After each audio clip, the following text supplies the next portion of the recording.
Exploremos. Hoy, ¿quién cambió el Sabbat? ¿Alguna vez los engañaron con una falsificación? Un día un amigo me mostró su reloj y me dijo con una chispa en los ojos que era una imitación genuina de Rolex. Y lo era. Lo había comprado en Singapur en un mercado por cerca de $20. Tenía la caja de un Rolex, parecía un Rolex, pero no era un Rolex. Era una imitación. Seguro que ya tiene otro. Supongo que es divertido, pero no tanto si uno pagó $1,000 por él pensando que era genuino. ¿Cómo debe sentirse Dios? Porque su marca, el Sabbat, se falsificó. En esta historia épica, el diablo no solo tergiversa el carácter de Dios, sino que también falsifica y distorsiona cada verdad que Dios nos ha dado. Uno espera eso del diablo, ¿no? Es el autor de la confusión. Hay quienes están tan confundidos que deciden que ya no importa en qué creas. Pero sí importa. Dios previó este engaño magistral. Esa es una de las razones por las que nos dio su palabra, la Biblia, para revelarnos cómo es realmente y cuál es la verdad. Dios es amor. Por eso nos revela la falsificación. Acompáñennos a explorar más sobre este intrigante asunto. Gary, ¿por qué ahora la gente respeta el domingo? Es una buena pregunta, pero la Biblia en realidad tiene una respuesta fantástica. Quizás recuerden que cuando Jesús estuvo aquí dijo que estudiáramos el libro de Daniel en Mateo 24. Cuando leemos el libro de Daniel encontramos un capítulo asombroso que de hecho nos muestra que predijo que esto iba a pasar. Daniel capítulo 7. Permíteme leer un versículo para introducirnos en este capítulo. El versículo 3. Y 4 bestias grandes, diferentes una de la otra, subían del mar. Y aquí Daniel ve 4 bestias que salen del mar salobre. Y de esta manera él abre un asombroso capítulo. De hecho, no son bestias comunes, Gary. Tienen características especiales. Permíteme leer en el versículo 4 sobre la primera.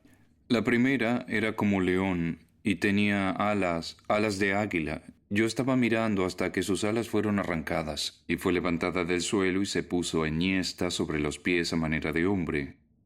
Y le fue dado corazón de hombre. No son bestias normales, no. De hecho, había 3 más. Estaba el oso, que traía tres costillas, traía 3 costillas y se alzaba de un costado más que del otro. Y la tercera era el leopardo con 4 cabezas, 4 alas. Extraños animales. Y la última, el versículo 7 dice, espantosa y terrible y en gran manera fuerte, era muy diferente. Parece que la cuarta era muy diferente. Daniel, ¿qué representan estas bestias? Bueno, Jeff, la Biblia lo deja muy en claro en el versículo 17. Dice, estas 4 grandes bestias son 4 reyes que se levantarán en la tierra. En realidad estamos hablando de reyes. O reinos, sí. Ajá. Yo supongo que pensándolo bien es como una caricatura que te tomas el periódico de la mañana y ves un león y ves a un león y a un canguro. Sabes que el canguro representa a Australia y el león representa a Gran Bretaña. Y yo creo que la Biblia fue el primer libro en usar animales para representar naciones. De hecho, creo que a Daniel aquí tiene que habérsele ocurrido algo cuando él vio 4 reinos, 4 reyes, porque eso es justamente lo que vemos en Daniel 2. Eso es lo que me encanta de la Biblia. En Daniel 2 tenemos la profecía de la estatua, con los diferentes metales. Y ahora en Daniel 7 presentará lo mismo, pero agregará más información sobre lo que pasará al final de los tiempos. Noten, por ejemplo, que el león de Daniel 7 es análogo a la cabeza de oro de Daniel 2. Que era Babilonia. Que era Babilonia, exacto. Y después la segunda bestia, que era el oso, es análoga al pecho y los brazos de plata, que son los medo-persas. Después llegamos a la tercera, que es el vientre de bronce, que representa, que es análogo El leopardo. al leopardo, sí, con 4 cabezas. Y el último, por supuesto, lo sabemos porque conocemos a Daniel 2, que son las piernas de hierro, análogas a la cuarta bestia, que es la espantosa. Tenemos a Babilonia, Ajá. seguida de los medopersas, seguidos de Grecia, seguida de Roma, Roma. el Imperio Romano. Y por supuesto continúa en Daniel 2 porque Roma se dividirá y formará la Europa dividida, ¿no? Sí. La Europa dividida, Sí. sí. Yo, Noel, cuando hablas de eso sigo emocionándome, porque la primera vez que escuché sobre estas profecías, Ajá. no las creí. Vaya. Y recuerdo particularmente lo de Daniel 2, lo de los metales y el orden de los metales. Después me enteré a qué reino se refería y pensé que no podía ser verdad. Sí. Recuerdo que fui a casa de mi abuelo y tomé sus enciclopedias y leí la historia de Babilonia, que efectivamente conducía a la historia de los medo-persas y la de Grecia y la de Roma. Ajá. Y después me enteré de lo que sabemos ahora gracias a los manuscritos del Mar Muerto, que el libro de Daniel había sido datado y que había sido escrito 600 años antes de que Jesús existiera, que fue en la época de Roma. Sí, exacto. ¿Cómo podía alguien predecir 600 años de historia y marcar el orden con exactitud? Para mí eso fue una prueba convincente de que debía escuchar, que no era un libro cualquiera. ¿No es cierto? Gary, háblanos del quinto poder. Seguro que después del 1, 2, 3 y 4 está el número 5. ¿Y cuál es el número 5? El número 5 es parte de esta cuarta bestia. Notarás en el versículo 8 que dice, Sí. hablando de esta bestia de 10 cuernos. Creo que ese no lo leímos, ¿sí? Era una bestia terrible que tenía dientes de hierro y 10 cuernos. Y luego continúa, mientras yo contemplaba los cuernos, he aquí que otro cuerno pequeño salía entre ellos. Había un cuerno pequeño entre estos 10. Y después dice, y delante de él fueron arrancados 3 cuernos de los primeros, o sea, 3 de los 10 cuernos. Y he aquí que este cuerno tenía ojos como de hombre y una boca que hablaba grandes cosas. Históricamente, ¿qué fue lo que pasó? Porque son literalmente reinos. 10 reinos que se alzarán, 3 serán arrancados. Y después aparecía este cuerno, un hombre, hablando grandes cosas. ¿Qué es lo que hace ese hombre? Bueno, creo que hay un par de cosas que deberíamos notar. Primero, arranca 3 al salir. Y segundo, sale de entre los 10 este pequeño cuerno. Y entonces creo que quizás nos convendría ver un poco de historia del mundo mediterráneo, aunque sea por un momento. Todos sabemos que el cristianismo comenzó en Jerusalén en la época de Jesús y sus seguidores. Gary, escucha, antes de que hables de eso, yo quiero que me quede claro en la mente. Digo, Roma cae Sí. y es dividida en 10 partes y Sí. eso es lo que la Sí. Biblia dice. ¿Cuáles son esas 10 divisiones? Sí.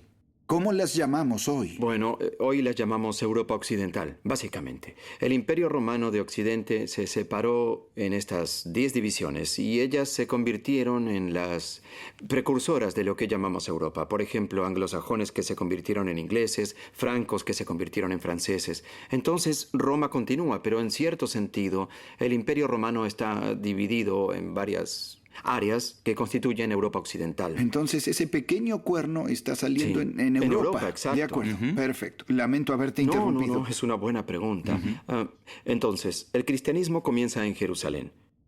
En el primer siglo, el cristianismo se propaga a todo el mundo mediterráneo. Sabemos que Pablo lo llevó a muchos lugares. Es una fuerza asombrosa.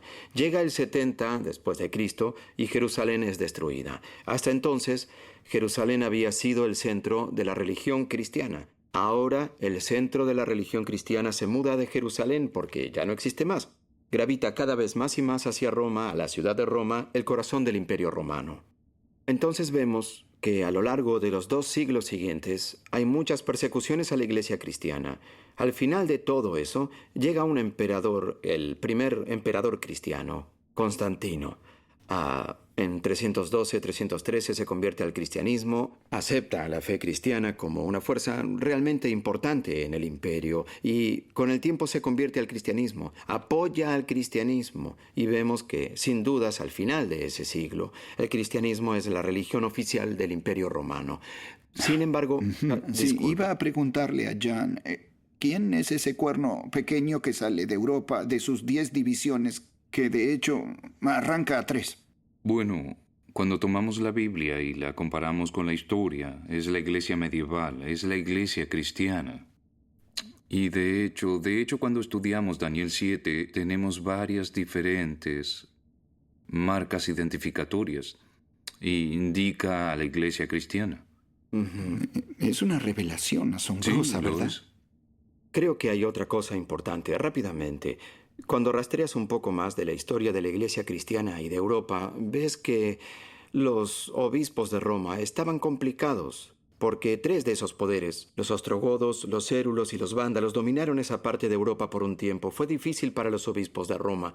Llamaron a los soldados del Imperio Romano de Oriente, que es donde vivían los emperadores, para que sus ejércitos los ayudaran, y con el tiempo, hacia el 538 después de Cristo, fueron destruidos y hubo un vacío. El emperador del Imperio Romano, que en ese momento era Justiniano, dijo que los obispos de Roma llenen ese vacío, y así estos sujetos se convirtieron en líderes no solo religiosos, sino también políticos. Así se puede ver cómo se alza un nuevo poder en Europa. Daniel, este pequeño cuerno, ¿cómo es descrito? ¿Qué es lo que va a hacer de acuerdo a la profecía? Sí, dice, ¿quieres que lea el versículo 21, Jeff? Puede ser. Estaba pensando que el versículo 25 puede ser clave en todo sí, esto. vamos al grano, sí, leemos desde allí. El versículo 25 dice, y hablará palabras contra el Altísimo, y a los santos del Altísimo quebrantará, y pensará en cambiar los tiempos y la ley, y serán entregados en su mano hasta tiempo y tiempos, y medio tiempo. Qué gran ridiculez, Sí, ¿verdad? ¿No es cierto? Piénsenlo. Este poder va a llegar y se considerará capaz de cambiar la ley de Dios. Nada menos que la ley de Dios. No puede ser Jesús porque todos recordamos lo que Jesús dijo en las Beatitudes, ¿no? En el Sermón del Monte, él dijo, no piensen que vine a destruir la ley, vine a enseñarla, a exaltarla. Ni una jota, ni una tilde pasará de la ley. Es decir, este poder no es Jesús, es lo opuesto a Jesús. Parece que una vez más estamos en esta gran controversia, esta gran guerra que se está librando. Es un ataque del Sí. enemigo directamente a la ley de Dios. Es algo muy grave.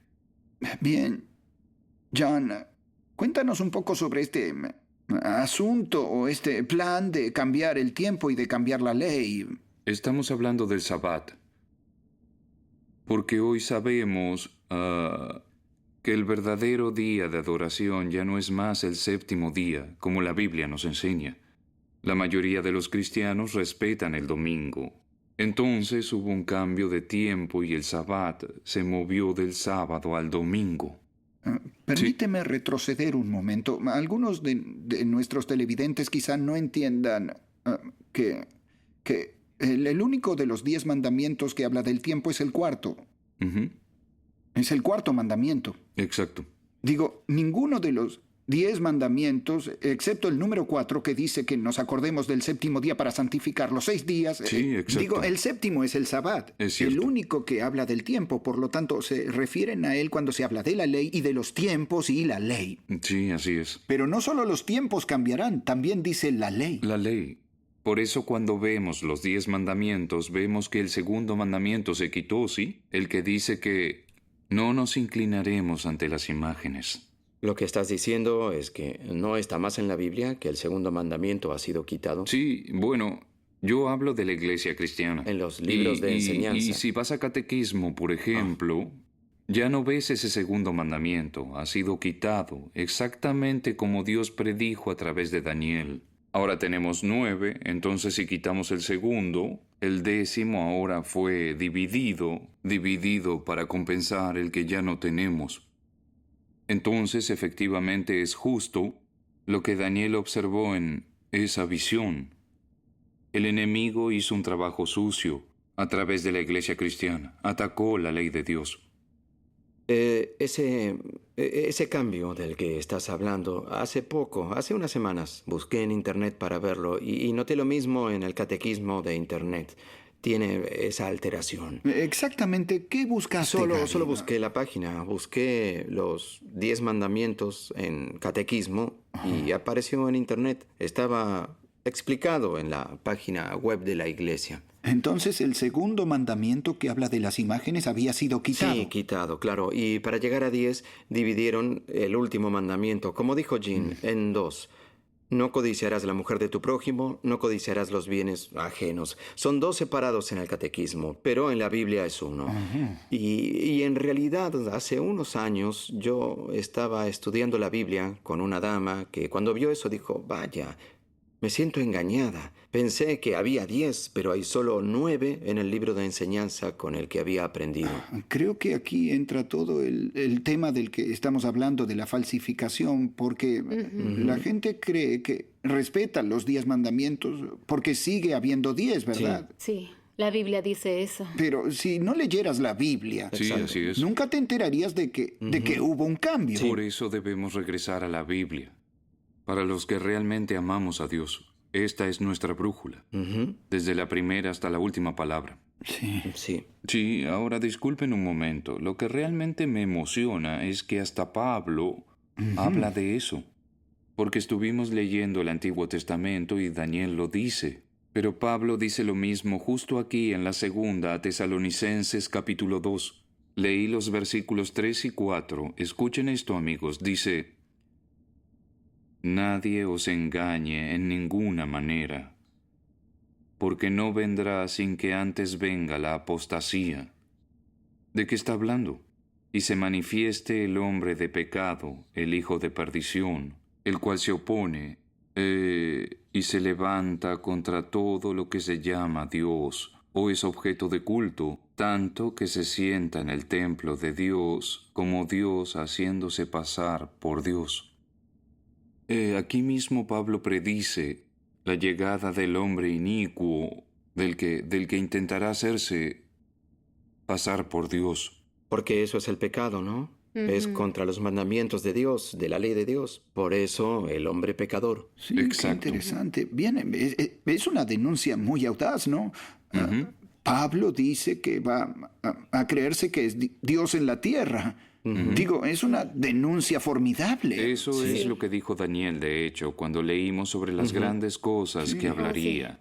De hecho, en el Apocalipsis la profecía continúa, es ampliada. Cierto. Pero veo que pasa lo mismo en el versículo 7, y no sé si Gary quiere leerlo.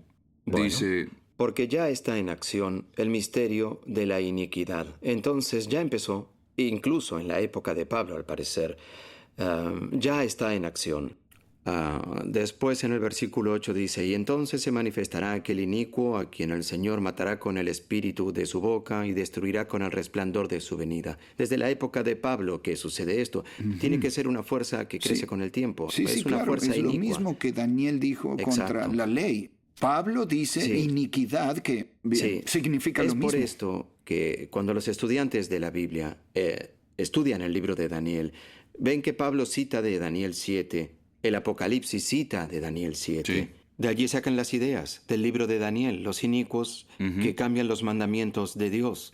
Sí. Daniel, creo que una de las cosas que también me impresiona cuando leemos la segunda, los tesalonicenses, es el hecho de que el anticristo, esta fuerza, estaba comenzando. Sí. Incluso en la época de Pablo, y continúa hasta que Cristo lo destruye en su segunda venida. Obviamente, el anticristo, este poder que se opone a Dios, no es un individuo que vive solo en nuestra época.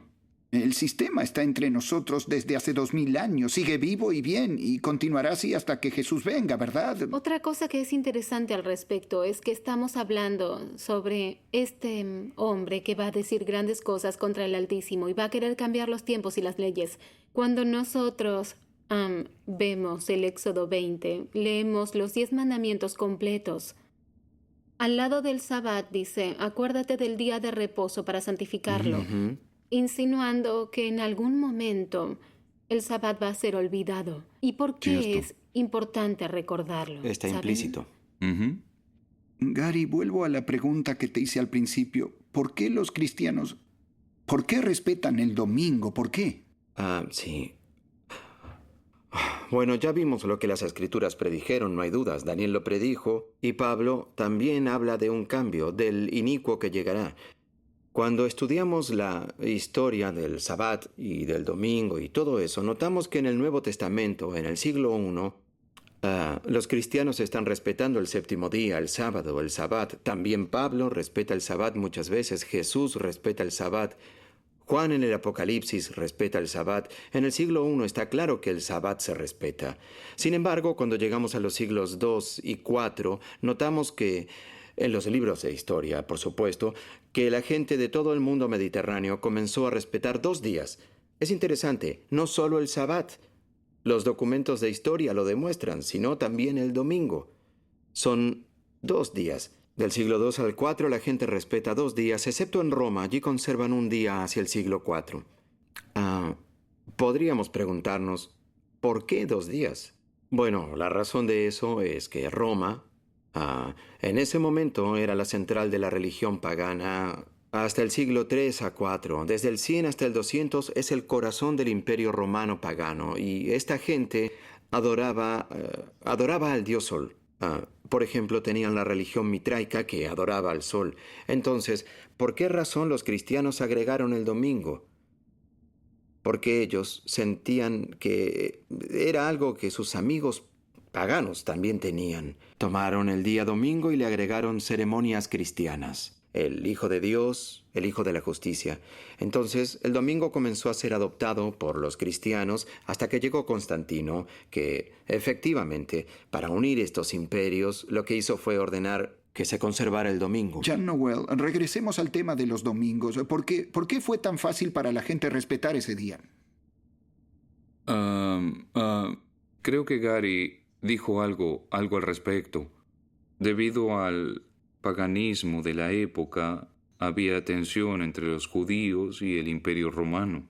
Y los cristianos no querían identificarse con los judíos. Y empezaron a respetar el domingo. Es una de las razones. Por supuesto que vemos que con el correr del tiempo, al final la Iglesia apoyó con su autoridad ese día. Es un punto muy importante, creo, porque hacia los siglos V y VI la Iglesia prohíbe completamente que se celebre el sábado. Y es una tragedia. Sí. Jesús es el Señor del Sabbat. Sí. Y ahora la Iglesia dice que no, que se Claro. tiene que respetar otro día. Creo que este es un punto que debemos dejar en claro. Estamos diciendo que porque una persona respeta el domingo, ¿es una mala persona? ¿Eso es lo que decimos? No. Por supuesto que no. Por supuesto que no. Digo, a mí me criaron respetando el domingo. Me crié en la iglesia presbiteriana. Nunca supe nada de todo esto. Fue toda una sorpresa para mí. No podía creerlo. Porque supongo que en mi familia, como en la mayoría, simplemente hacíamos lo que mis padres me decían que era lo que sus padres les habían dicho a ellos y lo que los padres de ellos les habían dicho, etcétera, hasta el infinito, hasta ese largo tiempo atrás. No sabemos nada de eso, salvo por la historia. Claro. Y hay que decirlo, cuando recién nos desafían a analizarlo, empezamos a entender que algunas de las cosas que aceptamos como tradiciones no son necesariamente bíblicas. Digo, no decimos que la gente es mala gente. Lo que decimos es que cuando Dios impactó en nuestro corazón con la verdad, y creo que a cada televidente que está mirando esto, Dios lo impactó para que lo mirara. No es por accidente, claro. No es por Y accidente. si somos espíritus pasibles Sí, de ser educados, el Espíritu de Dios continuará desde luego educándonos. Absolutamente, Jeff. Yo también siento lo mismo que tú. Crecí en un hogar en el que no se mencionaba a Dios. Mi familia no creía en Dios. Y cuando cumplí 16, empecé a ir a una iglesia bautista y respeté el domingo. Hasta donde yo sabía, si eras cristiana, ibas a la iglesia los domingos y todo eso. Fue recién después de que perdí un bebé que yo empecé a querer saber dónde estaba, qué ocurría, y analicé la iglesia y quise saber sus diferencias. Un hombre con el que trabajaba iba a la iglesia el sábado y le hice preguntas. Sabía que era cristiano, así que le hice preguntas y me pareció extraño porque todos los que yo conocía iban a la iglesia el domingo, no el sábado, pero realmente estudiar y saber por qué las cosas cambiaron. Vaya. Sí. Me parece asombroso que la Biblia lo haya predicho. Sí. No nos toma por Sí, sorpresa. Y esa palabra, acuérdate. Sí, así es. La pregunta que me hago ahora ¿es tan crucial? ¿Va a desaparecer o va a pasar? Creo que lo que podemos decir es que esto es parte de esa gran controversia, esa historia épica de ese conflicto que está teniendo lugar entre Cristo y Satanás. No es solo una guerra cósmica, es más que eso.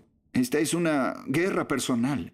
Ujú. Y en este tema de hoy sobre la gran controversia, identificamos al villano y notamos que él, como dijo la Biblia, cambió los tiempos y las leyes. Yo quiero leer un versículo que creo que resuena en nuestros corazones. Está en el libro de Ezequiel, capítulo 20 y versículo 20. Es fácil de recordar. Aquí Dios dice, atención, y santificad mis días de reposo y sean por señal entre mí y vosotros, para que sepáis que yo soy Jehová vuestro Dios. Porque mucha gente me pregunta, ¿por qué me crispa tanto un día? Es todo lo mismo, sábado, domingo, cualquier día. Me importa porque como Ezequiel dice aquí, sean por señal entre mí y vosotros. Es decir, que Dios está diciendo que el Sabbat es una señal entre Él y yo, que el Señor es nuestro Dios. Por eso el Sabbat es importante. No es solo una lucha por los días, es como una bandera. Si yo tuviera una bandera nazi flameando fuera de mi casa, ¿podría culpar a alguien por pensar que soy nazi? Puedo negarlo, pero la bandera te dice lo que está en tu corazón.